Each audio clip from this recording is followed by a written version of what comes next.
오늘 주신 본문의 말씀 가지고 넘어질 것인가, 넘어설 것인가. 시작.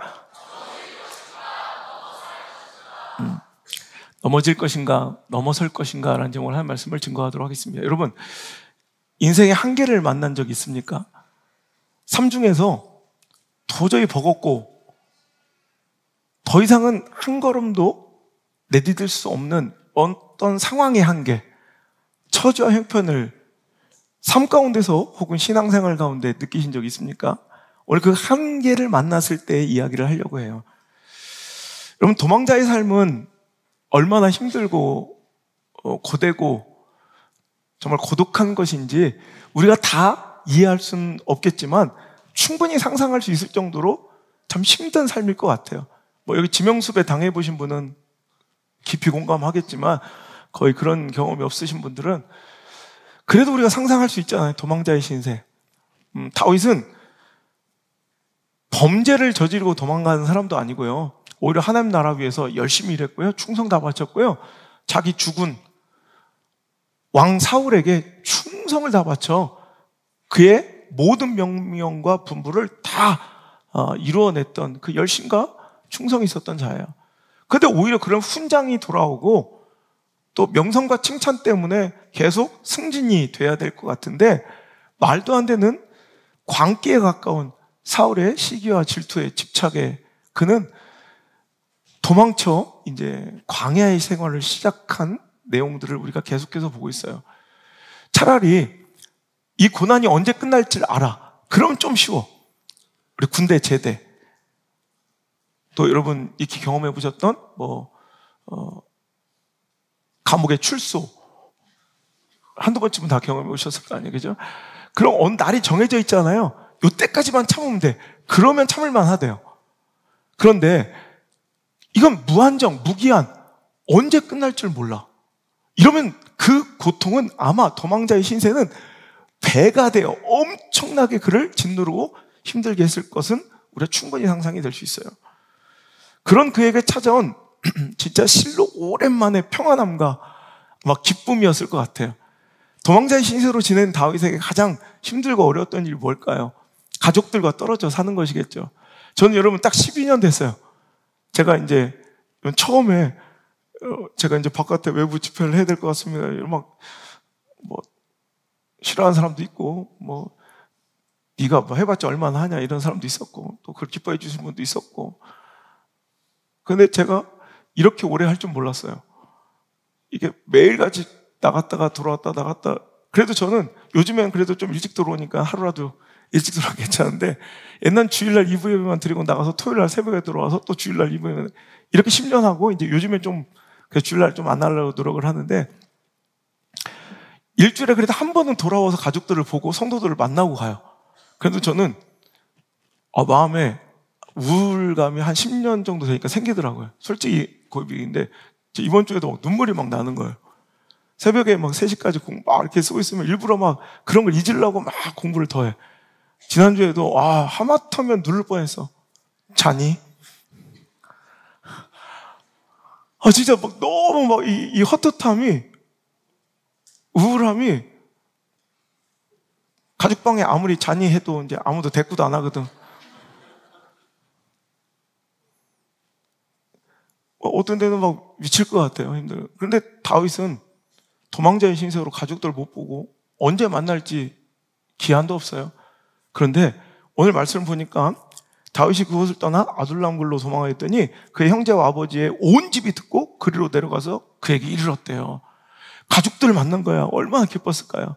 그리고 게다가 2절에 보니까 환난당한 모든 자와 빚진 모든 자와 마음이 원통한 자가 다 그에게로 모였대요. 그 수가 그들의 우두머리가 되었는데 그와 함께한 자가 몇 명? 400명가량 되었더라. 원시적인 이런 시스템의 이 족장사에서는요, 자기 주위에 몰려든 400명의 사병은 굉장히 큰 권력이에요. 굉장히 안정적인 기반이에요. 누구도 함부로 손댈 수 없는 어떤 군사력이 될 수 있어요. 물론 되게 정의와 신념의 가치로 모인 건 아니에요. 그러니까 환난당한 모든 자, 빚진 모든 마음이 원통, 그건 지기준이지. 신용불량자, 지명수배자.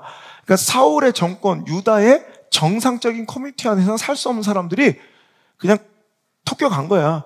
그래서 어찌됐든 이제 사울의 정상적인 오늘 정권, 사울의 정권이 유효한 유다 나라에서는 살 수 없는 사람들이 모여 그의 정적인 다윗에게 몰려드는데 그 인원이 400명가량 되었더라. 자, 보세요. 엄마 아빠 만나고 형제들 만났어. 내 부하가 400명 생겼어. 너무 평안한 거야. 이제 뭔가 이제 정처 없는 떠돌이 도망자 신세에서 이제 좀 이제 안식이 되고 안정이 되는 실로 얼마나 기쁨과 평안을 누리는 그럴 때겠어요. 거기다가 그는 모압 왕에게 이르러 부모님과 함께 가서 내가 여기 좀 머무르길 원합니다. 망명 신청을 했어요.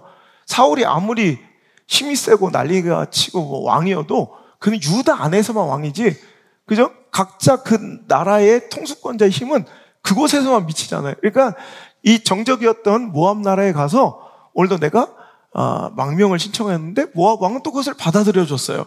그래가지고 부모를 인도하여 모압 왕 앞에 가서 그들이 다윗이 요새에 있을 동안 모압 왕께 함께 있었더라.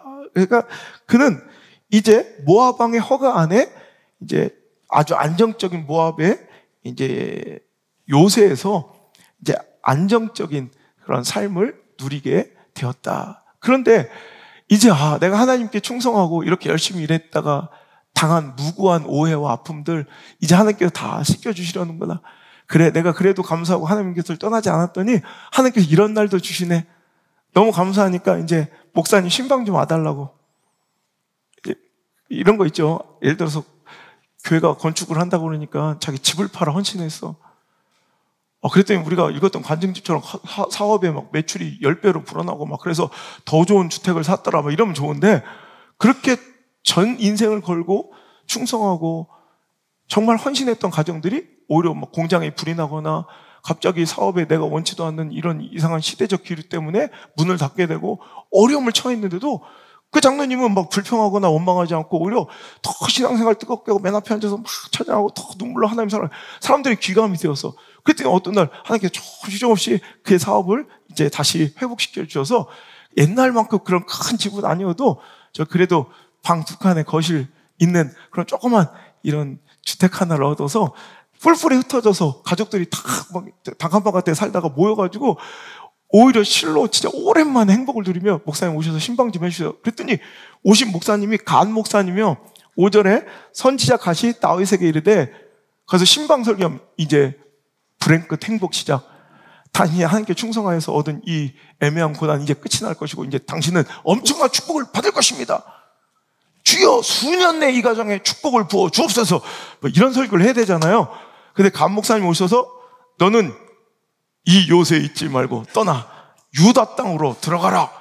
이런 말씀을 하시는 거예요. 무슨 얘기예요? 오늘도 유다 땅 가는 길을 몰라서 그들이 거기에 앉아 있어요? 유다 가면 누가 기다려요? 나를 죽이려는 사울의 광결인 칼과 창이 또 나에게 던져질 게 분명한데 오늘 거기를 어떻게 들어가는 말이에요?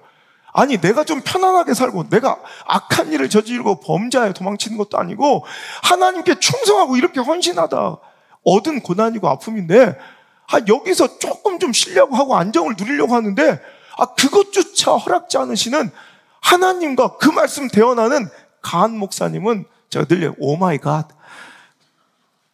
진짜 간 목사님 너무해. 그 목사님 너무 까칠해. 너무 날 아프게 해.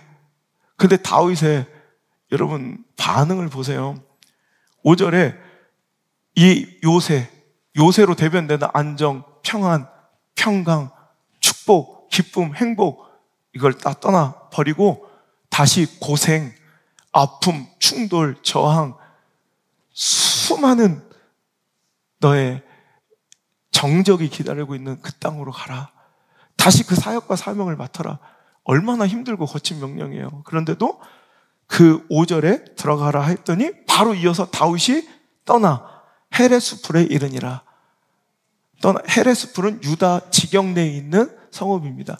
즉 그는 순종하여 그 말씀에 즉각적으로 순종하여 그 모든 안정됐던 삶을 버리고 유다 땅으로 들어가게 된 거예요. 여러분 이 한 절에 이 엄청난 명령과 순종이 다 이루어진 거, 전 이것에 정말 조금 오늘 주안점을 두고 보기를 원하는데요. 우리 같았으면 어땠을까? 그죠? 아마 우리가 이 말씀의 주인공이었으면 우리 성경은 이거보다 훨씬 더 두꺼워져야 돼. 왜요? 목사님, 저한테 지금 왜 그러시는 건데 우리 가정한테만 왜 이렇게 냉정하신데요? 그러면서 다른 교회를 한 20개 돌다가 뭐 이런 얘기 막 그런 어느 교회 갔다 어느 교회 갔다 어느 교회 갔다 어느 교회 갔다 이 얘기가 한 우리한테 한 열 몇 장 또 있어야 돼. 근데 다윗은 놀랍게도 그 한 장, 한 절에 바로 모든 명령과 순종이 이루어지더라는 거예요. 할렐루야. 여러분, 그 순종의 결과, 목사님 왜 와서 이렇게 조금 그나마 누리고 안정과 평안을 깨시고 유다로 들어가라고 그러지? 이 어렵고 버거운 명령에 순종할 때 우리는 마음으로 내심 기대할 거예요. 순종 안 하진 않는데 하면서도, 내가 유다 땅으로 들어가면 우리 목사님 그렇게 와서 말씀하셨으니 좋은 일이 있겠지. 뭔가 기다리고 유다 땅에 뭔가 대변혁과 나를 기다리고 있는 추종한 세력들 5만 명이 모여. 갔더니 사울이 갑자기 즉살해서 내가 왕으로 등극하나? 뭐 이런 약간의 기대감, 좋은 일이 생길 거라는 기대감에 순종하지 않아요, 여러분? 우리? 어려운 말씀에 순종할 때 우리 좋은 일이 있고 좋은 결과 있을 거라고 생각하며 순종하잖아요. 그래서 그도 그렇게 갔을 거예요.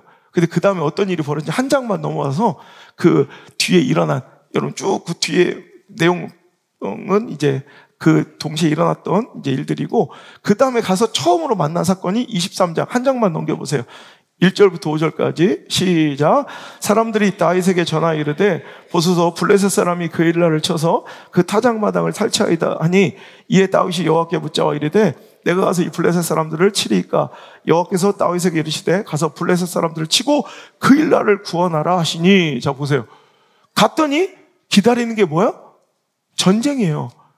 아니 이렇게 고생을 해서 이런 억울함을 당하고 이런 손해를 당하며 이런 핍박을 당하다가 겨우 한숨 돌리는 나를 또 굳이 구역구역 다시 그 사역을 맡기고 신앙 영역으로 몰아넣으시더니 또 전쟁을 시키시는 거예요. 와, 우리 하나님은 다윗을 편한 꼴을, 가만히 있는 것을, 그냥 행복한 꼴을 못 보시는 것 같이. 여러분 어찌 보면 우리 인생에도요, 그냥 하나님이 우리를 막 그냥 몰아치셔서 계속적으로 뭔가 내 한계가 정말 내 숨이 턱 밑까지 차올 정도로 우리 가정과 내 삶을 막 몰아가실 때가 있다는 거예요. 그래도 우리는 하나님께 섭섭하고 좀 원망스러운 마음이 생기더라는 거예요. 여러분 정말 우리 하나님께서 우리를 죽어라 막 몰아치시면서 나를 아프게 하시고 버겁게 막 일시키고 헌신시키시고 막 순종시키시는 그 훈련하실 때 우리는 이걸 기억해야 돼요. 하나님은 다윗을 분명히 사랑한다는 걸 우리가 알고 있어요. 하나님 다윗을 사랑하세요? 미워하세요? 하나님 요셉을 사랑하세요? 미워하세요? 하나님 아브라함을 사랑하세요? 미워하세요? 하나님 에스더를 사랑하세요? 미워하세요? 하나님 한나를 미워하세요? 사랑하세요? 남의 얘기는 잘 알잖아. 근데 그들의 공통점이 뭐야? 그들도 다 정말 죽어라. 정 왜 이러시는지, 왜 나한테 이런 모진 자리를 자꾸 이런 일을 시키시는지 가슴이 아프고 가슴을 칠 정도로 원망스러운 하나님을 만났던 사람들의 이야기를 제가 한 거예요. 왜 이런 사람들에게 하나님은 이렇게 그 극한의 한계까지 그 삶을 처절할 정도로 몰아가실까? 왜 하나님은 사랑하는 다윗에게도 또한 우리에게도 죽어라 하시며 나를 한계까지 몰아가시는 냉정한 하나님이실까?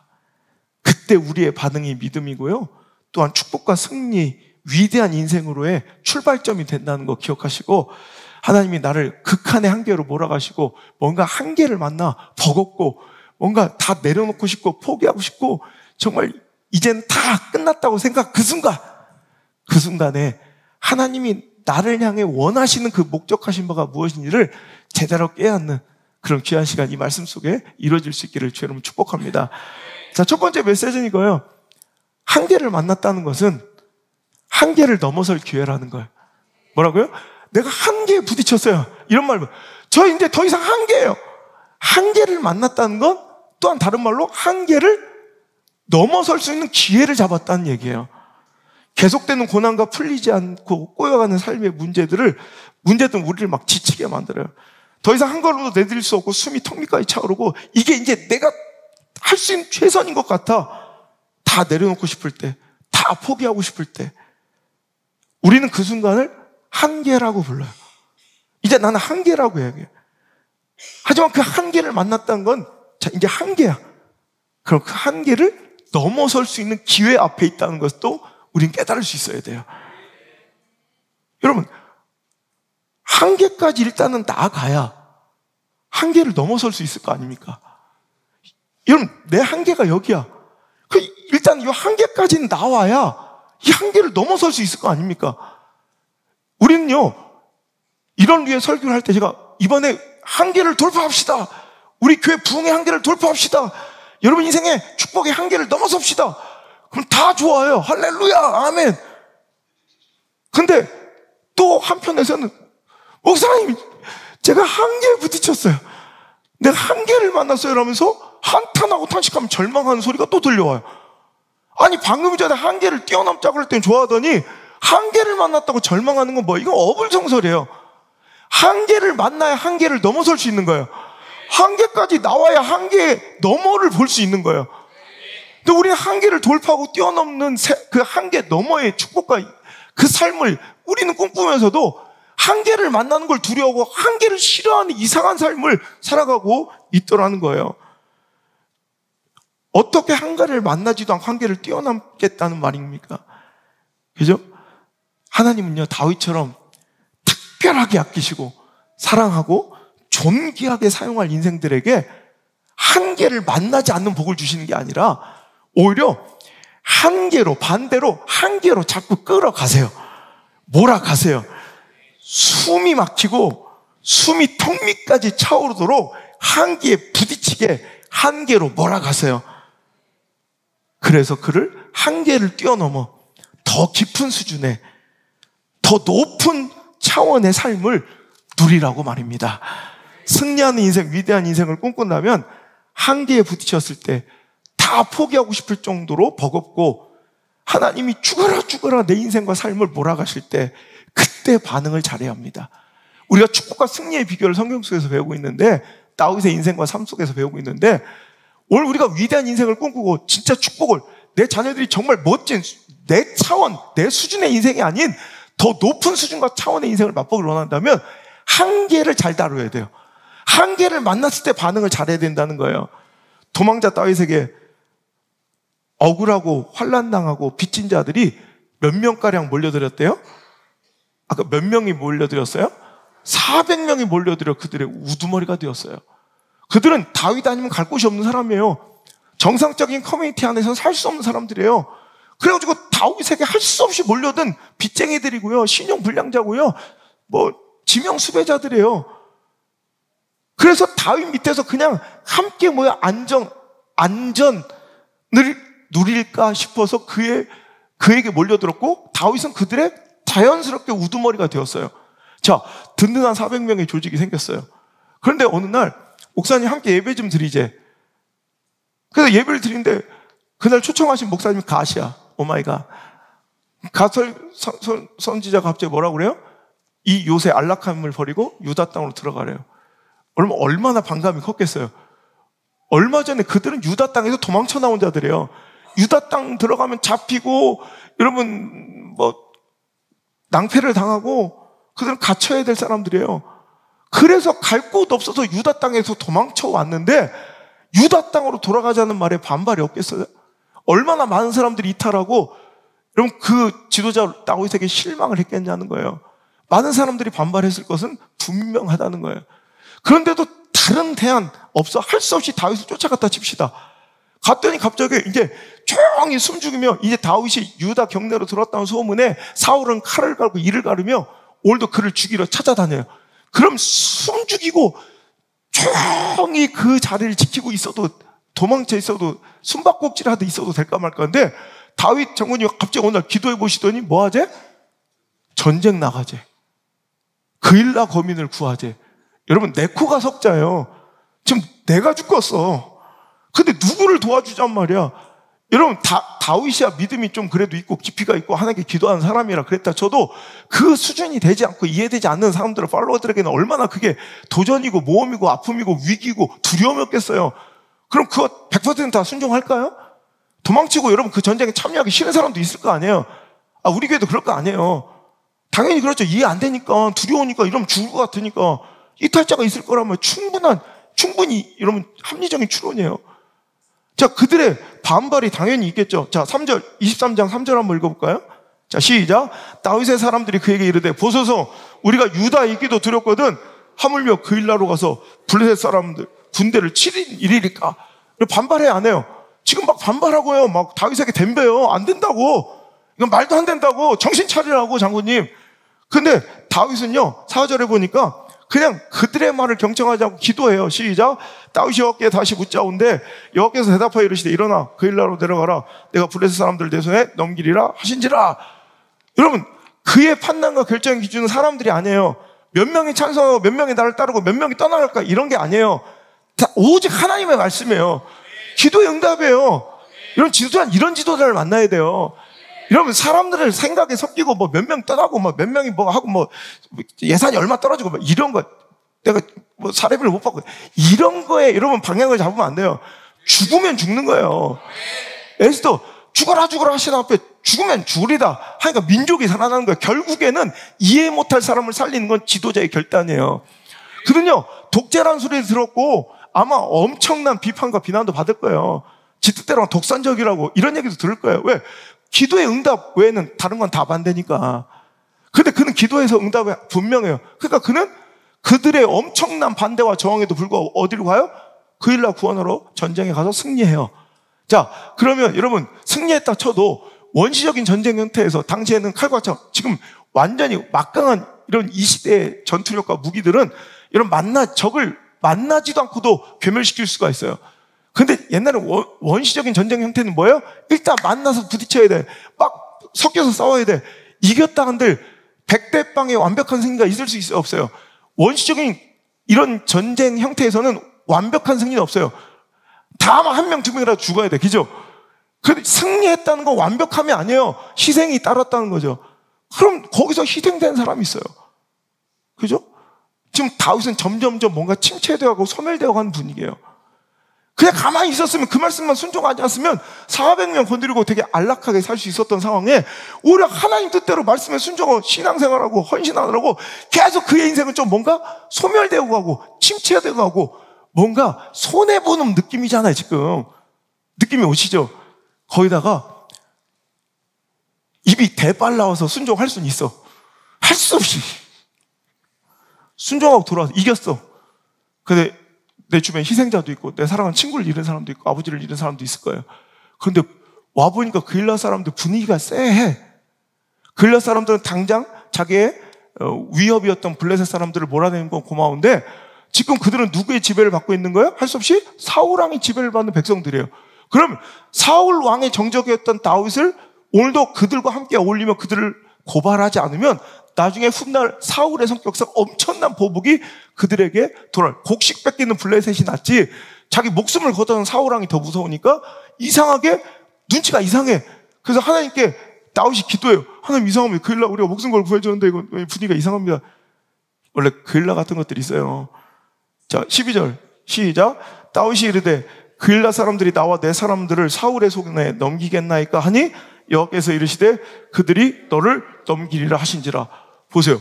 와, 이건 진짜 막 살려주고 구해줬더니 오히려 나를 고발해서 나를 죽이려고 하는 거예요. 보세요. 이럴 때 다윗은 지가 결정한 거니까 뭐 그랬다 치죠. 부하들은 열 받겠어 안 받겠어요?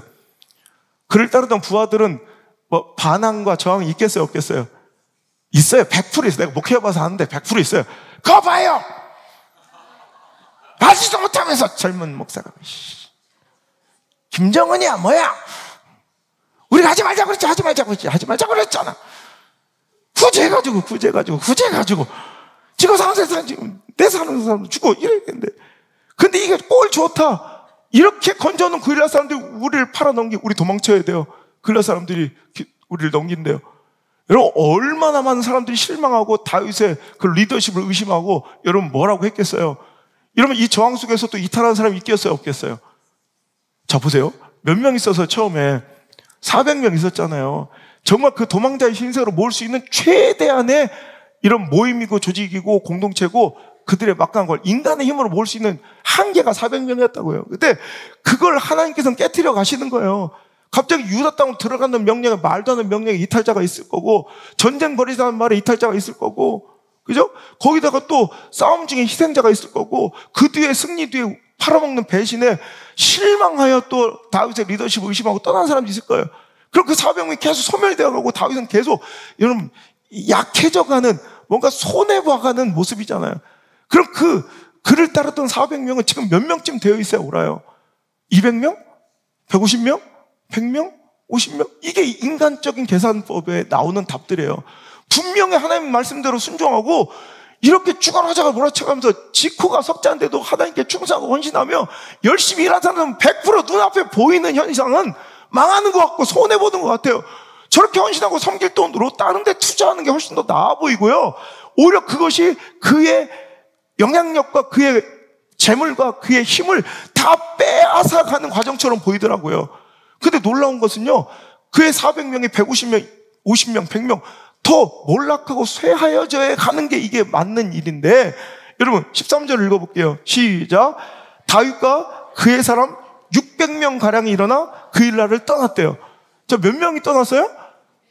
들어올 때 몇 명이었어요? 400명도 아니었을 거예요. 수많은 하나님 말씀과 순종에 엄청난 저항과 여러분 반대들이 있어요. 그래서 결국에는 나는 소멸되고 하나님의 뜻대로 살아가면 여러분 망할 것처럼 보여요. 제 목회 가운데 가장 많이 듣는 소리가 저러다 망하지예요. 저러다 문 닫지였어요. 저러다 쓰러지. 이게 제가 목회 가운데 가장 많이 듣는 소리예요. 지금 20년 동안. 누가 봐도 망할 짓이고 누가 봐도 저러면 손해봐야 돼. 오히려 거꾸로 내가 이익 볼 수 있는, 더 유익 볼 수 있는 길들을 포기하고 저러다 망할 것 같은데, 저러다 문 닫을 것 같은데, 저러다 쓰러질 것 같은데, 그럼 그렇게 돼야 되는데 나중에 뚜껑 열어보면 400이 600이 돼 있는 거예요. 세상 사람들의 기준의 계산은 저 400은 분명히 200 될 거야. 저 사람 분명히 150 될 거야. 저 사람 50 될 거야. 저 사람 10 쪽박 찰 거야. 근데 여러분 하나님께 완벽하게 순종하여 fully obey, 완벽한 복종으로 주님께 나아가면 죽어라 몰아치는 그 한계 속에서 한계까지 하나님께서 몰아가신 그 한계까지 나아가면 결국 한계를 뛰어넘어 인간의 관계로 얻을 수 있는 400명이나 한계를 박살내고 600이 되고 1000이 되고 만이 되는 놀라운 은혜의 역사는 여기서 벌어진다는 거예요. 결국 더 나아가 여러분 수백만 명 이상의 백성을 거느리는 왕으로서의 그 한계가 박살나고, 인간적으로는 아무리 모아봤자 400이야. 근데 오히려 하나님께서 몰아칠 때 감사해야 돼요. 한계까지 날 몰아가실 때 이제 내가 스스로 깨트릴 수 없는 영적 한계, 인간적 한계에 박살나고 내가 이전에 맛보지 못했던 600, 700, 800, 1000의 축복을, 여러분 그 은혜를 한계가 박살나는 놀라운 역사를 누리게 될 줄 믿습니다. 한계를 만났습니까? 이제 선택하십시오. 한계 때문에 넘어질 것인가? 아니면 한계를 넘어설 것인가? 여러분 지금 축복, 현재 은혜에 만족하지 않길 바랍니다. 이게 두 번째 여러분께 드린 도전이고 메시지입니다. 한계를 만났다는 건 한계를 뛰어넘을 수 있는 기회라면, 오늘도 여러분 우리가 그 한계를 뛰어넘으려는 여러분 먼저 그 도전과 열망이 있어야 돼요.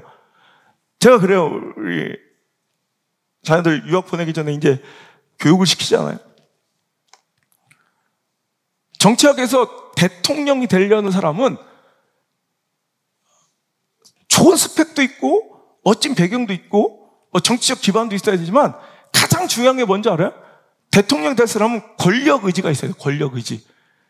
그러니까 아무리 누가 봐도 대통령감이고 모든 제반, 모든 환경들이 다 마련되어 있고 지지 기반이 형성되어 있고 모든 정당에서 추대를 해도 자기 자신이 권력 의지가 없는 사람은 절대 대통령이 되지 않아요. 못해요. 그게 가장 대표적인 사람이 예를 들어 조순이나 박기문 같은 분들이에요. 정말 좋은 배경은 다 상황은 만들어졌는데 권력 의지가 약해. 그럼 안 되는 거예요. 무슨 얘기? 학위도 그래요. 우리 박사님도 오늘 지금 말씀 듣고 계시지만, 이런 석사, 박사 되는 건요, 자기 학구 의지가 있어요. 그런 학위에 대한 열망, 그 학구 의지가 없는 사람들은 학위 못 따요. 그러니까 자기가 아무리 지원해주고, 아무리 상황이 펼쳐져도, 공부한 사람은 공부 의지가 있어요. 막 공부하고 싶어. 이해 안 돼도 괜찮아요. 근데, 막 내가 빚을 내서라도 학위 따고 싶고요. 더 공부하고 싶고, 충분하다고 사람은 그런데, 아니, 더 깊어지고 싶은 그 학위에 대한 열망이 있는 사람들이 있어요. 내가 그런지 확인해봐라, 그래서요. 그 학부 의지가 없으면 죽었다 깨어나도, 박사 안 되고, 박사 하면 안 된다, 내가 얘기를 해줘요. 무슨 얘기냐면, 오늘도 여러분, 한계를 뛰어넘어 놀라운 세상과 차원이 다른 수준 높은 인생을 살기 원한다면, 자기 안에 영적 열망이 있어야 돼요. 오늘의 은혜에 만족하면 안 돼요. 지금의 축복에 만족하면 안 돼요. 여러분, 당신은 아직 최고의 은혜는 맛보지도 못했어요. 이걸 인정하셔야 돼. 우리 교회 아직 최고의 축복은 맛보지도 못했어. 이거 한계라고 단정 지으면 안 돼요. 최고의 부흥은 아직 오지 않았어요. 더 있어요. 더 있어요. 여러분, 더 있어요. 여러분 인생에 더 큰 세계가 있어요. 여러분, 더 큰 축복이 있어요. 그것이 바로 하나님이 나를 향하신 뜻이에요. 더 큰 축복과 은혜와 부흥을 기대하며 위대한 삶을 제발 꿈꿔라. 이게 하나님께서 오늘 이 자리로 이 말씀 가운데 여러분을 부르신 목적인 줄 믿으시길 바라요. 이 자기 안에 열정과 의지가 있어야 돼. 그럴 때 한계를 대하는 자기들의 모습들이, 반응들이 달라져요. 여러분, 다시 한번 말씀드려요. 한계를 만났을 때 반응 잘해야 돼요. 진짜 위대한 삶을 살기로 원한다면, 제가 이게 제 20년 목회를 정리하는 책이고요. 이 10번째 책은 정말 내 인생을 제가 정리하면서 하나님께 나에게 복을 주신 하나님 관점에서 신앙의 영역에서의 승리의 비법이에요. 전 이 책을 3년 전부터 기획하고 준비하고 이제 예화들을 수집하고 이제 준비했던 책인데, 제목도 되게 멋있게 나올 거예요. 제목까지 이미 다 정해놨는데, 제발 저는요, 이 말씀 시리즈 때문에, 또 이 설교와 이 책 한 권 때문에 단 한 명이라도 제가 누리는 이 기쁨과 희열, 하나님 앞에서 이 눈물 나는 이 감격을 진짜 한 명이라도 맛봤으면 좋겠어요. 여러분 인생 가운데 단 한 번이라도 진짜 이 기쁨과 이 희열을 한번 맛봤으면 좋겠다는 마음으로 매일 말씀을 준비해요. 제발 여러분 것 되길 바랍니다. 듣고 구경하는 것이 아니라 정말 여러분 것 만드세요. 그랬으면 좋겠어요. 그럼 한계를 만났을 때 반응을 잘해야 돼. 그때 깨어지고 박살나고 도로 말짱 꽝 되느냐, 거기서 뛰어넘어. 여러분, 넘어지는 게 아니라 넘어설 것이냐, 이 기회가 주어진 거거든. 제가 지금 그래요. 제 목회 영역에서 제가 한계를 느껴요. 제가 요즘 그래요. 그래서 기대를 하는 거예요. 제가 한계를 느껴요. 제 목회 영역에서 그 수준 안에서 한계를 느껴요. 미치겠어요. 답답해요. 죽을 것 같아요. 근데 내 안에는 하나님께 더 충성하고 일하고자 하는 열망과 열정이 있어요. 12전에 제가 외부 세계로 나와 이제 이렇게 오늘까지 하루도 쉬지 않고 이렇게 쓰임받게 된 그때 그 마음, 그 심장 터지면 오늘 또 있어요. 근데 여기서 한계가 느껴져요. 이 한계의 반응을 잘해야 돼요. 그때 넘어지는 사람이 있어요. 에이, 대해서 이제 세전에서 이렇게 해서 이렇게 살자. 이런 망하는 거예요. 전 넘어서길 원해요. 우리 교회가 넘어서길 원해요. 이거 최고 아니에요. 다 깨지고 박살나야 돼. 이거 최고 아니에요. 할렐루야. 더 멋진 예배 있어요. 더 감격적인 예배 있어요. 여러분, 그 뜻을 믿고 하나님의 계획을 믿고 신뢰하는 자, 정말 이전에 맛보지 못했던 최고의 은혜와 축복을 누리게 될 거예요. 그 자녀까지 멋진 신앙, 와, 이런 감격적인 신앙이 있구나. 내 목숨 걸고 반드시 물려줄 거예요. 세계적인 경영학자이며 경영 컨설턴트인 짐 콜린스가 쓴 그의 명저 Good to Great, 좋은 기업에서 위대한 기업으로 라고 번역돼 우리나라에서 출판되었죠. 제가 자주 얘기하죠. Good to Great. 여기서 제가 가장 내 인생에, 내 심장에 오롯이 써놓은 가장 멋진 구절이 있어요. Good is the enemy of great. Good is the enemy of great. 뭐예요? 굿은 enemy, 적이다. 누구의? great, 위대함의 적이다. 굿은 great의 적이에요. 또 누가 이렇게 하면 안 해요. 작두 타고 그런 거 아니에요. 당연히 굿하면 안 되지. 이러면 나 미쳐버리는, 돌아버리는 거야. 굿. 그럭저럭 괜찮아. 별 탈 없어. 요즘 그렇죠. 굿. 이렇게 먹고 살고, 뭐. 이건 great, 위대함의 영역으로 가는 당신의 발목을 잡는 가장 위험한 함정이야. 여러분, 차라리 bad, worst가 나요. 나쁘고 처절한 상황이 나요. 밑바닥까지 내려가면 worst가 나요, 차라리.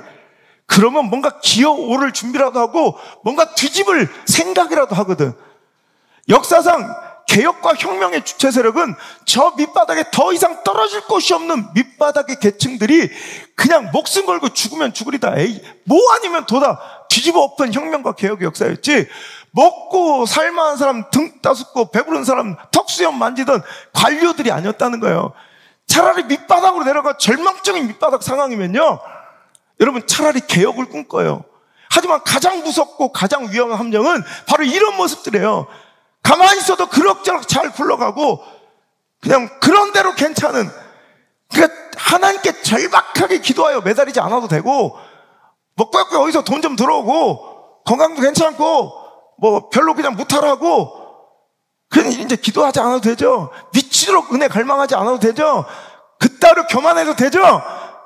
이런 상황, 그럭저럭 괜찮은 그따위 삶이, 보세요. 그레이트는 박살 내는 거예요. 당신의 위대함은 다 깨트려 버리는 거예요. 그럼 굿은 에너미, 적입니다. 그레이트에. 이 위대한 삶을 꿈꾼다면 굿에 만족해서는 안 된다는 거예요. 평안함을 경계해야 돼요. 안정을 경계해야 돼요. 편안을 두려워해야 돼요. 그것이 나를 위대함에서 평범함으로 끌어내리고 그냥 익숙해져 아무것도 아닌 인생으로 나를 끌어내리는 늪이니까요. 어느 부모가, 여러분, 자녀가 진정한 축복과 또 위대한 삶이, 그 기회들이 열려져 있는데도 현재의 삶에 만족하며 대충 먹고 사는데 만족하고 살겠다고 하는 그들의 선택을 누가 지지하고 누가 응원하겠어요? 여러분, 고등학교 2학년짜리 딸내미가, 뭐 중학교 3학년짜리 애가, 아버지, 뭐 내가 보니까요, 오늘 자퇴 좀 하려고 해요. 왜, 무슨 일이야? 했대. 보니까 요즘엔 최저 시급이 거의 10,000원이래요. 편의점에서 5시간씩만 일해도, 그동안 하루에 50,000원이요. PC방 가가지고 실컷 놀고 밥 먹고 사는데 지장 없겠어요. 그 나이 들면, 이제 뭐 보니까 나는 자연이다 나가면 될 것 같아요. 산에 들어가서 그냥, 뭐나 캐먹고, 그럼 우리나라 복지국가라 최상위 계층에 공된 돈 몇십만 원고 쌀이나 사다가 그냥 먹고 사는데 지장 없을 것 같아요, 아버지.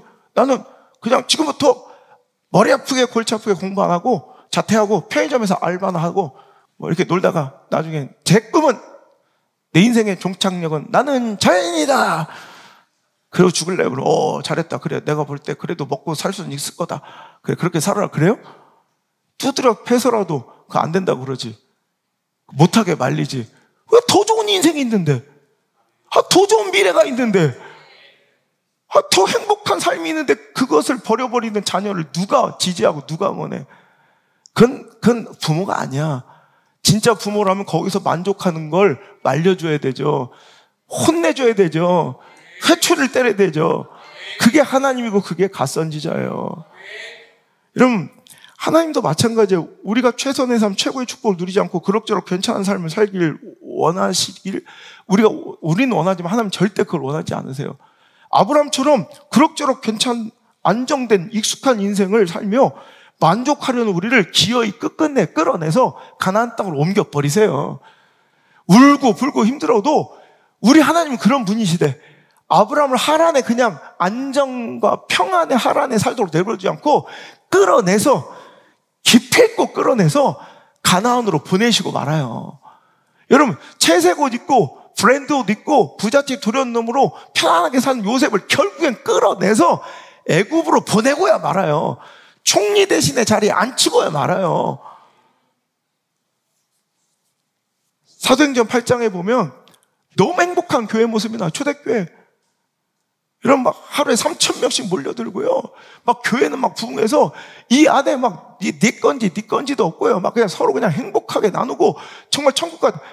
그런데 하나님은 그 안정되고 행복한 공동체, 교회 공동체를 박살내버리고 사울을 위시로 한 엄청난 고난과 핍박이 그들에게 찾아와 한계까지 그들을 몰아가니 사도들 외에는 거기 교회를 버틸 힘이 없어서 다 뿔뿔이 흩어져 버려요.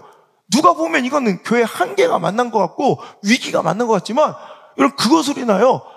예루살렘 초대교회 안에만 머물러 있던 복음, 초대교회 안에만 일어났던 성령의 역사, 초대교회 안에만 머물러 있던 공간적 한계, 그 기쁨과 행복이 박살나버리고 한계가 깨어지고 어디로 가요?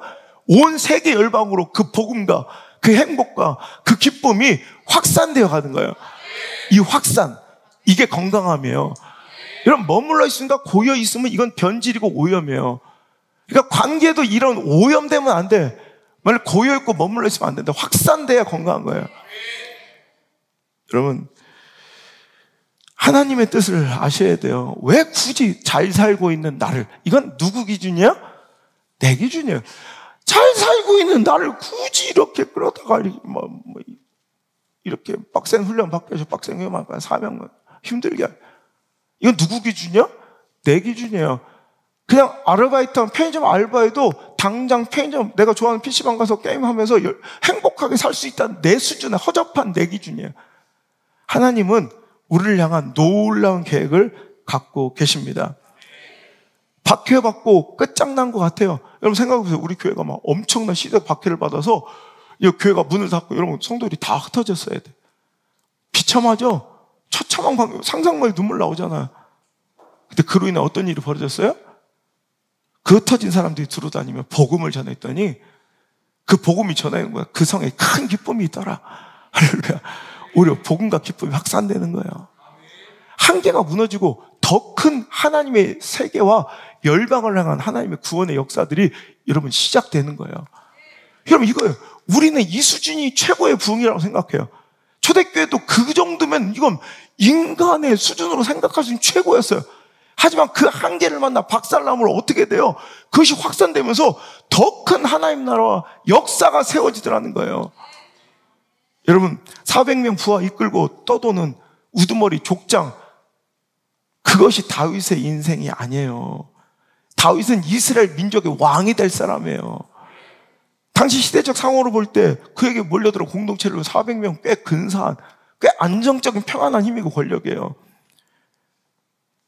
충분한 보장이 되고 안정을 나에게 선물해 줄 것 같은 거예요. 충분히 만족하며 그럭저럭 안정적인 평안을 누리고 살고 싶은 그 굿의 자리, 그 굿, 하나님은 허락하거나 용납지 않아요. 반드시 그 굿을 깨트려버리고 하나님에게 great, 그를 끌어다가 이스라엘 왕좌에 앉히시고야만 우리 하나님을 여러분 기대하시길 바라고, 그 한계까지 몰아가지 하나님께 감사하길 바라고, 여러분 그 한계로 몰아가는 도구로 사용된 가스선지자를 사랑하고 존귀하게 여기고 여러분 경외할 줄 알아야 돼요.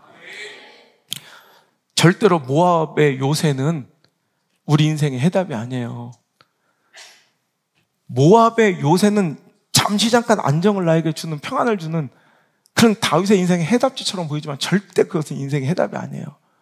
이스마엘이 아브라함의 해답이 될 수 없는 것처럼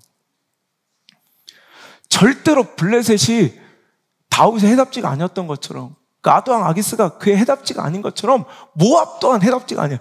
오직 하나님이 답이에요.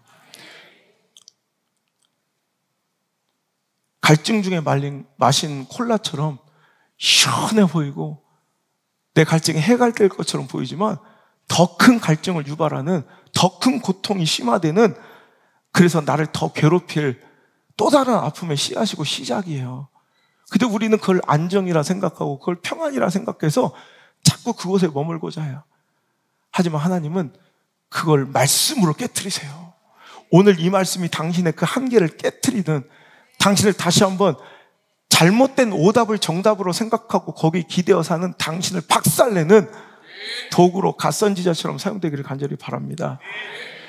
편하게 발목 찰랑거리는 수준의 그 시냇물가에서 노는 그 인생을 끝내버리고 깊은 곳으로 나가 저 멀리 망망대해 항해를 시작하는 인생이 돼야 돼요. 근데 우리는 당장 안전한 이 찰랑거리는 시냇물가에서 만족하길 원하거든. 하나님께서 우리를 막 몰아가셔서 저 망망대해로 멋진 항해를 하나님께서 원하실 때 우리는 그것을 받아들이고 수용할 용기가 있어야 돼. 그게 믿음입니다. 왜 여기에 만족하려는 거예요? 이 시냇물 개울가는 당신의 인생의 종결이 아니라고요. 완성이 아니라고요.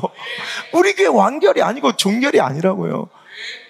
더 큰 세계가 있고 하나님 계획은 무궁무진하고 그 섭리는 오늘도 변함없으시고 우리를 그 길로 인도하고 계시는 나의 모든 걸음 아시는 하나님을 신뢰하시길 바랍니다. 당신이 최근 신앙의 한계를 만나지 않고 시험 들지 않았다면 그건 자랑이나 축복이 아니에요. 여러분, 한계를 만나 숨이 턱턱 막히고 숨이 턱 밑까지 차오르고 막 내가 깨어지고 박살나는 그 성장통을 맛보지 않고 한계를 누리지 않고 살아온 신앙은 이건 재앙이에요. 이건 저주예요. 근데 우리는 그런 안정과 평안함에 개울가를 좋아해요. 그냥 계속 그 한계에 부딪혀야 돼요. 제가 우리 교회 오실 때 그런 얘기 하죠. 한계를 맛보게 될 거라고.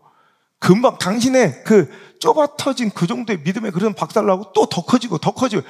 우리는 한계가 성장통이 빨리빨리 와요. 왜? 한계가 빨리빨리 이끌어지니까 금방 채워지니까 그래요. 한계를 몇 번 깨트렸냐가 당신의 인생의 스케일이고 내 자녀들을 보게 크게 해요.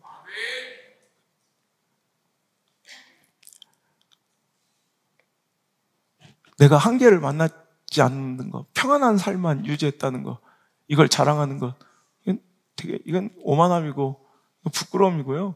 이건 미련함이에요. 그건 재앙이고 위험이에요. 당신이 하나님의 섭리와 인도하심 가운데 있지 않고 구세자리 혹은 하나님 원치 않는 인간적 관계와 사람의 술수, 인본주의 계산질, 모압과 가도왕 아기스 밑에서 불종하고 있다는 다른 증거일 수도 있어요. 하나님 뜻대로 살아갈 때는 무수한 성장통을 만나야 되고 하나님이 우리 같은 것들에 대한 그 계획은 너무 크셔서 우리가 상상할 수 없어서 계속 부딪히고 도전해. 계속 정하고 충돌받아야 되는 게 하나님의 역사예요. 근데 그런 게 없다는 건 이건 불행하고 위험한 거예요. 나는 더 큰 축복 원하지도 않고요. 그냥 차라리 요 정도 축복으로, 요 정도 은혜면 만족합니다. 라는 위험한 생각을 버리세요. 그건 겸손이 아니라 범죄이며 내 영혼이 오히려 심각한 오염과 타락으로 빠뜨리는 시간이라는 걸 기억하시고 오늘도 하나님께서 원하신 대로 계속해서 더 깊은 은혜의 세계로, 더 충만한 세계로, 더 성장하는 곳으로 더 멀리 나가시고 더 큰 꿈을 꾸시는, 그래야 우리 자녀들이 복을 받고 자녀들이 그 길을 따라 표대를 삼아 롤모델 삼아 나와도 될 만한 그 멋진 건강한 신앙이 우리 것이 돼야 된다는 거죠. 여러분, 제가 힘겹고 버거울 때 있잖아요. 저도 사역하다 보면, 선교하고 목회하다 보면 진짜 하기 싫은 게 있어요. 근데 어떻게 하는지 알아요? 제가 여러분들을 바라봐요. 내 자식들 바라봐요. 우리 다음 세대를 바라봐요. 내가 저들 때문이라도 해야지, 이런 생각을 가져요. 왜냐하면 내가 이거 한계로 내가 인정해버리고 여기서 내가 딱 멈추잖아? 그러면 애들은 여기서 맨날 싸워야 돼. 맨날 여기서 놀 걸 나가 알아. 여러분, 결국 성도는 목사를 넘어갈 수 없어요. 목사가 나가준 만큼 성도는 그 세계를 알아요. 그러니까 미치도록 전진해줘야 되는 거예요. 그래 내 새끼들이 더 많은 걸 알고 먹지. 그래 미치도록 노력하고 몸을 친 거예요. 나도 멈추고 싶어요. 안정을 들고 나도 행복하고 싶어요. 인간적으로 편안하고 싶어요. 그래 엄청난 유혹 속에 살아요. 하지만 그래 한번 또 하자, 또 도전하자, 이러니까 20년을 하루도 안 쉬고 살아온 거예요. 그럼 내 자녀들이 이 너머에서 시작할 수 있고 사람들은 꿈도 못 꾸는 이 수준을 내 자녀들이 이미 보고 시작해요. 그 역사들을 이미 애들이 다 체험을 하고 시작하니까 여러분 너무 편안하게 그 다음 꿈을 꿀 수 있는 거예요. 내 자녀들을 위해서라도 나가주자. 이거 하자. 내 다음 세대를 위해서라도 보여주자. 성도들 위해서라도 더 한 걸음만 더 나가자. 내가 뚫어내면 그 다음은 쉬워져요. 그 뚫지 못한 한계는요, 거대한 장벽이 돼서 평생 동안, 아니 내 자녀들을 짓눌러 꼼짝 못하게 된 늪이 돼요. 제가 여러분 자주 설교 예화로 사용하고 이번 책에도 들어갈 예화인데, 영국에 요즘 시쳇말로 엄친아가 있어요. 옥스퍼드 의대생 로저 벤스턴이라는 엄친아가 있어요. 옥스퍼드 의대생이에요. 옥스퍼드 의대생이에요. 여러분 의대 되게 좋아하잖아 자기들. 의대생이에요. 그냥 옥스퍼드 신발 가게 주인이 아니라 옥스퍼드 대학에서도 의대생이에요. 근데 엄친아야. 와, 엄마 친구 아들. 걔는 공부도 잘하는데 운동도 잘해. 취미생활로 아마추어 육상 선수인데 세계적인 주목을 받을 정도로 뛰어난 선수예요. 그는 1952년 핀란드 헬싱키 올림픽 때 그는 육상계에서 누가 봐도 얘는 금메달을 딸 거라고 여겨지고 기대받았던 기대주예요. 근데 그날 컨디션 난조로 동메달도 못 따고 4위에 머물러요. 절망되고 낙심되죠. 별로 실패를 경험하지 못했던 이 로저 베인스턴에게는 인생 가장 큰 뭔가 좌절감이었을 것 같아요. 근데 그는 올림픽 메달, 육상 선수의 짧은 이 선수의 수명으로는 다음 올림픽을 기대할 수 없어요. 그리고 자기는 또 본업이 있으니까. 그래서 올림픽 금메달보다 더 값진 가치 있는 도전을 한번 해보자. 그래서 그가 결정한 게 당시에 누구도 허물지 못하고 깨지 못한 인간의 한계, 1마일 1609m, 그러니까 440야드 트랙을 4바퀴 도는 1마일 경주의 한계가 4분대였어요. 그 4분대 벽을 넘어서려고 온 인류는 몸부림치고 바둥거렸지만 처음으로 이제 정확하게 이제 현대적으로 그 계측이 시작된 1864년 최초의 기록이 4분 50초였고요. 계속해서 이제 시대가 지나고 시간이 지나면서 몇십 년 동안 계속 줄였지만 세계 4분대를 넘지 못하고 4분 1초가 세계 신기록이고요. 그것도 이제 몇십 년, 10년 넘게 깨지도 않는 기록이에요. 누구도 깰 수 없는. 그래서 그때 당시에 의학적 통념은 인간의 한계는 1마일을 4분대 안에 들어올 수 없다. 그렇게 되면 근육이 다 손상되고 찢어지며 폐와 심장은 다 파열된다는 게 의학적 통념이어서 당시. 그 의학적 지식, 의학도였던 옥스퍼드 의대생이었던 로저 베인스턴가 모를 리 만무하죠. 당시에 최고의 육상 선수였던 존 랜드라는 선수는요, 이 1마일 경주에 최고의 권위자, 당시에 최고의 기록자였는데 무려 6번이나 그 마의 4분대 벽을 간당간당 못 넘은 4분 3초 기록을 무려 6번이나 세웠어요. 그리고 나서 그가 인터뷰할 때 그것은 벽돌 장벽이다. 깰 수 없는 벽돌이다. 다시는 나는 4분대 도전을 하지 않겠다고 선언하면서 진절머리를 쳤을 정도로 이제 그때 당시에 이런 기록. 당시 사람들은 이 4분의 벽이 1마일 4분의 벽은 신이 인간에게 정해준 한계다라고 여겼어요. 이건 정확하게 하나님께서 4분 때는 인간에게 정해준 딱 한계다라고 믿었을 정도예요. 그런데 이 로저 베인스턴은 내가 인류 최초로 이 한계를 뛰어넘어 보겠다. 그래서 자기 의학적 통념이 오히려 그 도전을 저항하고 충돌하는 게 아니라 오히려 그 도전을 돕는 재료로 사용돼요. 그 의학적 기반으로 한 이제 훈련 프로그램을 자기가 만들고 최선을 다해 기록을 단축해 갔는데 놀랍게도 1954년 5월 6일 인류 최초 역사상 처음으로 로저 베인스턴은 누구도 깰 수 없고 인간의 한계로 이 한계를 뛰어넘으면 신이 정한 한계이기 때문에 인간의 육체는 다 파괴된다라고 생각했던 4분대 벽을 넘어섭니다. 인류 최초의 1954년 5월 6일 3분 59초 04 4분대 벽을 깬 인류 최초의 인간이 된 거예요. 4분대 3분 59초 04로 피니시 라인을 통과하며 그는 허파가 파열되고 심장이 터져서 피를 토하며 트랙 위에 쓰러져 죽게 되죠. 그럴 줄 알았죠. 나 안 죽었어요. 그럴 거라고 생각했는데 누가 봐도 이건 하나님이 정한 신의 한계라고 생각했는데 누구도 세상 날고 기는 사람이 다 도전이 안 됐는데 로저 베니서가 3분 59초 04로 인류 역사상 최초로 그 한계의 벽을 깨버렸어요. 그리고 죽지 않았어요. 근데 놀라운 일은 이제부터 시작이에요. 로저 베니서가 인류 최초로 1954년 5월 6일 날 마의 4분대 벽을 깨고 봐라 이건 인간의 한계가 아니었어 라고 선언한 5월 6일 그 달에 전 세계 육상 선수 가운데 무려 10명이 4분대 벽을 다 뛰어넘었어요. 그리고 그해 1954년 안에 총 누적 37명이 4분대 벽을 뛰어넘고요.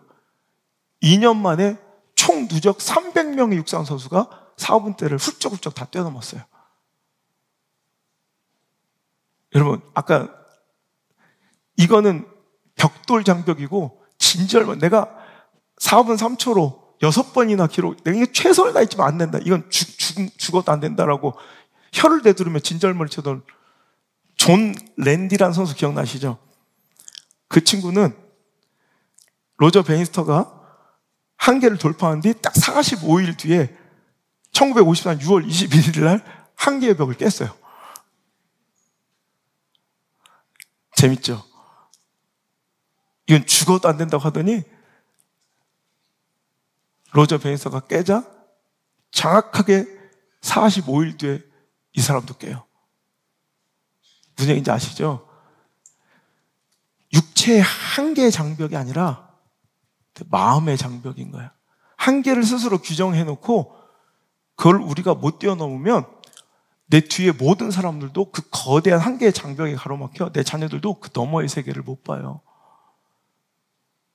저는 그래서 그 막중한 책임감을 가지고 내 자녀들을 위해, 내 다음 세대를 위해, 맡겨진 성도들을 위해, 그리고 우리 교회를 보고 희망을 얻고 있는 수많은 작은 교회 목사님들을 위해 오직 하나님만 바라보며 인간적 스펙이 아닌 하나님께 마음 쏟고 하나님께 줄을 선 그 순결한 우리 후배 목사들을 위해서 더 전진하는 거예요. 한계의 벽을 깨트려주면 그들도 그 꿈을 꾼다는 거예요. 그게 제가 죽는 날까지 해야 될 사명인 것 같아요. 여러분도 마찬가지예요. 20년 동안 그렇게 달려 수많은 한계의 벽들을 깨왔더니 그 뒤에는 너무나도 여러분들은 지금 자연스럽게 누리는 그것들이 누군가에게는 한계인 거 아세요? 오늘도 여러분 우리가 그 한계의 벽을 깨트려주면 이제는 내 뒤에 따라오는 내가 맡긴 영혼들, 나이가 맡겨진 그 팔로워들, 그 수많은 우리 다음 세대와 우리 자녀들이 훨씬 더 쉽게 그 한계의 벽을 뛰어넘어 우리가 누리고 있는, 아니 우리가 꿈꾸지도 못했던 세계와 영적 축복을 받아 누리는 귀한 주인공이 될 줄 믿습니다. 내가 전진하고 이겨낸 만큼 그 뒤를 따르는 이들에게는 위대함과 부흥의 통로가 됨을 기억하시고 그 통로를 여는 자들이 될지어다. 죽어라 죽어라 나를 한계로 몰아치시는 사원과 형편의 큰 소리에, 우리는 사원과 형편의 그 큰 소리에 절망하여 하나님을 원망하고 있었는데 오늘 이 말씀의 확성기를 통해 다시 한번 하나님의 세밀한 음성을 자세히 들어보니, 하나님 아버지의 진짜 속내를 들어보니 그것은 죽어라 죽어라가 아니었어요. 오히려 한계로 나를 몰아가신 하나님의 진짜 속내는 오늘 말씀을 통해 들어보니 사랑한다, 사랑한다, 사랑한다 내 아들아, 사랑한다 내 딸아, 내가 널 너무너무 사랑해서 이래 하시는 하나님의 거룩한 애끓는 심정이었음을 우리는 알았습니다.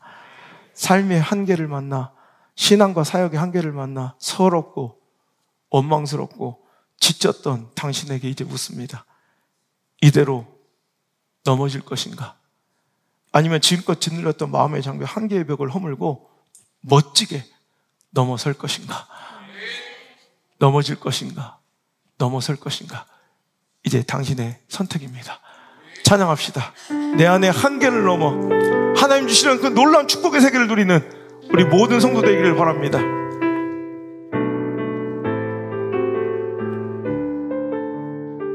내 안에 한계를 넘어, 내 안에 한계를 넘어 일하시는 주, 크신 주의 은혜 내 삶을 이끄시네. 인생의 처음과 끝을 주가 나시니 모든 삶 주님께 맡기네.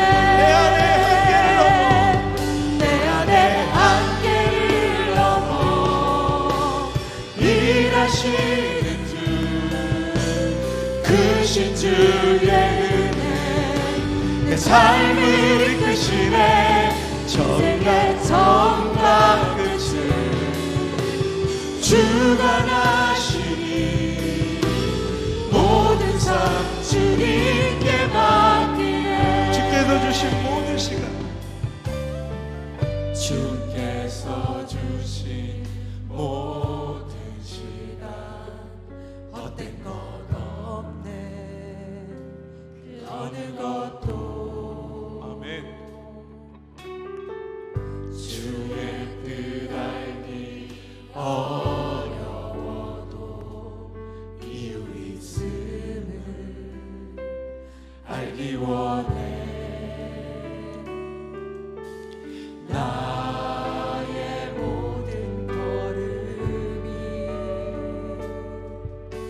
주님 안에 있기에 주의 이야기 되네. 내 안에 한계를 넘어 일하시는 주, 크신 주의 은혜 내 삶을 이끄시네. 인생의 처음과 끝을 주가 나시니 모든 삶 주님께 소리 높여. 내 안에 한계를 넘어 일하시는 주, 크신 주의 은혜 내 삶을 이끄시네. 인생의 처음과 끝을 주가 나시니 모든 삶 주님께 맡기네. 내 안에 한계를 넘어 일하시는 주, 크신 주의 은혜 내 삶을 이끄시네. 인생의 처음과 끝을 주가 나시니 모든 삶 주님께 맡기네. 내 안에 한계를 넘어 믿음으로 선포하세요. 이 믿음에 하나님을 응답하십니다. 내 삶을 이끄시네. 인생의 처음과 끝을 주가 나시니 모든 삶 주님께 맡기네. 신실하신 하나님이 나의 아버지, 실수하지 않으시는 하나님이 나의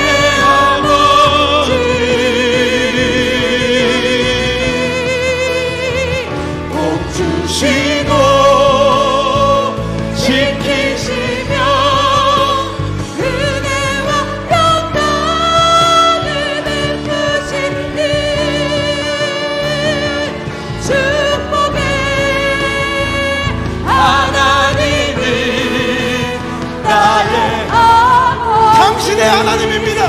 신실하신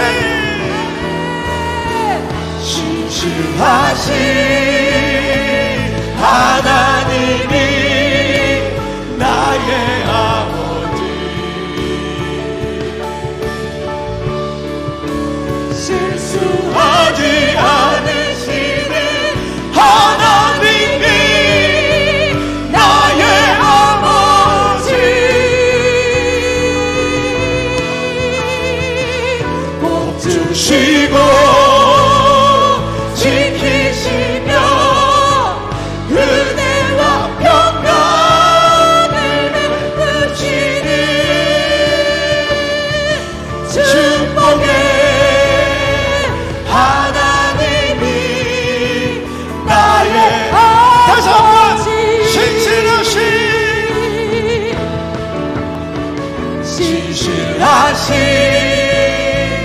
하나님이 나의 아버지.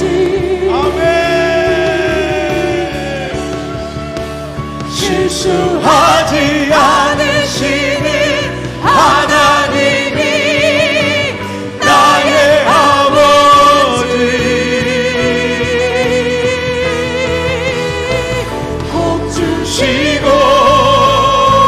지키시며 은혜와 평강을 베푸시는 다같이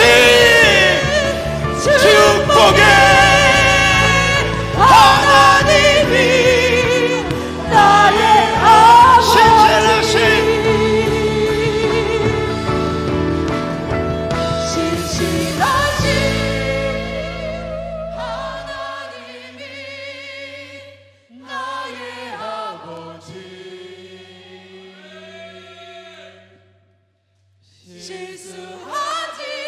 신실하신 하나님이 나의 아버지, 실수하지 않으시는 하나님이 나의 아버지, 복 주시고 지키시며 은혜와 평강을 베푸시는 축복의 하나님이 나의 아버지,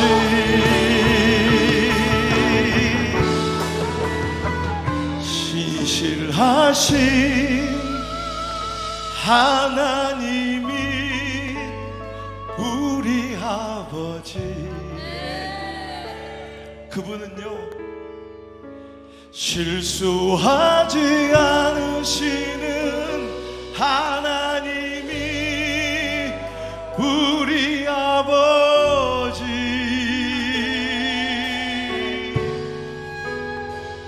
복 주시고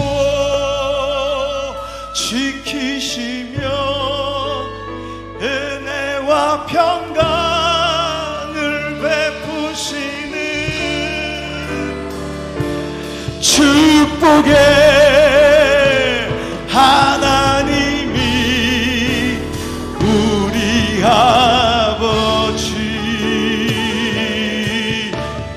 할렐루야.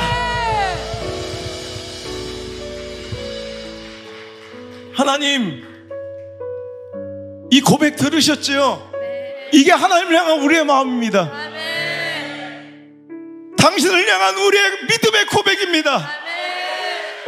주님은 실수하지 않으시며 정말로 신실하셔서 결국엔 은혜와 평강을 나에게 허락하실 것이고, 오늘 그 한계까지 몰아가심은 오히려 내 은혜와 평강을 깨트림이 아니라 오늘도 정말 하나님께서 우리에게 맛보기를 원하시는 최고의 축복으로, 최고의 은혜로, 진정한 평강으로 나를 이끄시는 하나님의 계획임을 이제는 믿겠나이다, 신뢰하겠나이다. 주여, 오늘도 이제 인생의 밑바닥에 패대기 쳐서 고래의 뱃속에 있다가 이제 막 탈출하며 한계를 통과하고, 오늘도 이 말씀에 그 은혜에 오늘도 나는 희망을 보았다고 고백하는 수많은 우리 미디어 성전 가족들과 우리 오늘 이 자리에 나는 눈물을 흘리며 하나님의 그 사랑과 은혜를 믿고 체험한 우리 사랑하는 성도들, 이대로 살게 하여 주옵소서. 삶의 이 말씀과 은혜가 적용되게 도와주시고 말씀이 작동되는 역사가 있을지어다. 이제 한계에 몰려 넘어지는 인생이 아니라 한계에서 한계를 뛰어넘어 넘어서는 인생으로 주여 더 높이 창공을 날아 그러며 우리에게 계획하신 놀라운 축복의 세계를, 진정한 은혜의 세계를 맛보게 도와 주옵소서. 이제는 신실하신 우리 구주 예수의 은혜와 실수하지 않는 내 아버지 하나님의 사랑과 결국 복 주시고 지키시며 은혜와 평강으로 나를 이끄시는 성령님의 역사하심이 오늘 이 자리에 나와 넘어지지 않고 넘어설 것을 결단하며 한계 속에서 다시 한번 말씀을 듣고 벌떡 일어나 날아오르는 모든 사랑하는 성도들 머리 위에 이제부터 떠나가지 마시고 1초도 떠나지 마시고 1초도 떠나지 마시고 영원토록 함께 계시리지어다.